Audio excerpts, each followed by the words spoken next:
Hello বন্ধুরা, আজকে আমি তোমাদের জন্য নতুন একটা রেসিপি নিয়ে চলে এসেছি। কি রেসিপি সেটা যদি জানতে হয় পুরো ভিডিওটা কিন্তু দেখতে হবে।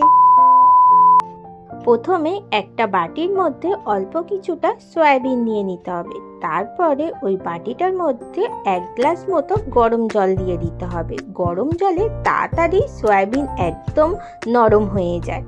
যতক্ষণ না সয়াবিনটা নরম হচ্ছে ততক্ষণ সয়াবিনটাকে ভিজিয়ে রাখতে হবে। তার মধ্যে রেডি করে নিতে হবে সয়াবিনের পকোড়ার মশলাটা। এর জন্য হাফ কাপ মতো দই দিয়ে দিয়েছি, 1 চামচ মতো আদা রসুন বাটা দিয়েছি। এরপরে মশলার জন্য দিয়েছিলাম 1 চামচ হলুদ গুঁড়ো, 1 চামচ কাশ্মীরি লঙ্কার গুঁড়ো, হাফ চামচ মতো ধনে গুঁড়ো, অল্প একটু গরম মশলা আর 1 চামচ মতো দিয়েছিলাম জিরে গুঁড়ো আর স্বাদ মতো নুন। আর এটার জন্য আমি চিকেন মশলাও ইউজ করেছিলাম। সবকটা মশলা দিয়ে ভালো করে দইটাকে মিক্স করা হয়ে গেলে তারপরে সবশেষে দিয়ে দিতে হবে চিলি ফ্লেক্স। চিলি ফ্লেক্সটা দেওয়ার পরেও ভালো করে আরেকবার মিক্স করে দিতে হবে। তারপরে আমাদের রেডি হয়ে যাবে সয়াবিনের পকোড়ার যে ব্যাটারটা সেটা।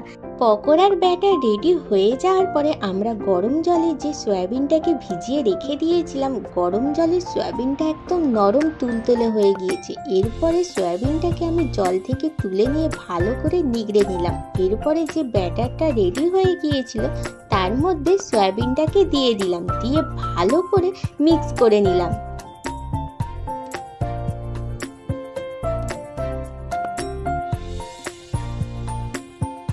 দইয়ের যে ব্যাটারটা ছিল সেটা দিয়ে সয়াবিনটাকে ভালো করে মাখিয়ে নিয়ে 30 মিনিট মতো রেস্টে রাখতে হবে। এরপরে এর মধ্যে দিয়ে দিতে হবে 1 চামচ মতো কর্নফ্লাওয়ার, যাতে পকোড়াটা একটা ক্রাঞ্চি ভাব আসে।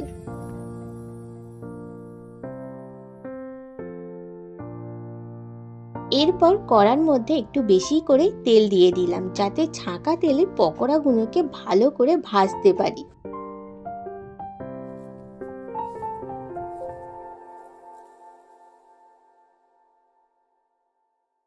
এরপরে লাল লাল করে পকোড়াটা ভাজা হয়ে আসলে তৈরি হয়ে যাবে আমাদের সয়াবিনের পকোড়া। আর সন্ধেবেলার জন্য এই রকম পকোড়া হলে তো জমেই যাবে। তাহলে বন্ধুরা, আজকের রেসিপিটা তোমাদের কেমন লাগলো সেটা কিন্তু অবশ্যই আমাকে কমেন্ট বক্সে জানাবে। আর আমার চ্যানেলে আরও কিন্তু সুন্দর সুন্দর রান্নার রেসিপি দেওয়া আছে, গিয়ে দেখে আসতে পারো। আরও সুন্দর সুন্দর ভ্লগও দেওয়া আছে, সেগুলোও দেখে আসতে পারো।